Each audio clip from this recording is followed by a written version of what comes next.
agency in the UK, which I thought was a sort of great representation of this new consumer journey, which is really all about a lot of different opinions now influencing that consumer as they move through their consideration process. And I think that really, for Social Course, and I think for Sandra, was the inspiration to really focus on harnessing the power of other people to influence the consumer on that journey. And there's lots of research out there. We know it anecdotally, we know it sort of intuitively as consumers, and we also have a lot of research. This stat comes from Nielsen, and in terms of how influential others are in the purchase decision.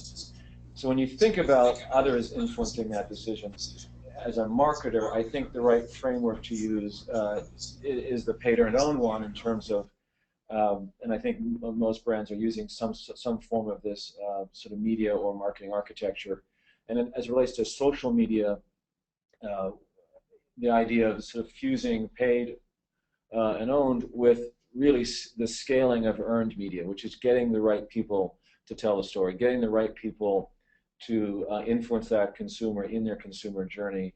And so that's the problem that Social Course focused on. And I think when you look at what Intel is doing, you see Intel innovating really in all three components of this architecture in terms of significant efforts, successful efforts in owned in terms of managing and building their own social audiences, running very innovative campaigns on social networks like Facebook, and now in the programs that Sandra will talk about, beginning to scale their earned media efforts, which is getting other people to tell the brand story for them. So that's going to be what we spend most of our time talking about today with Sandra. And how I think we both think about it is the like, and whether it's a like or a follow or subscribe to a blog feed from the brand. So that's the first step, right?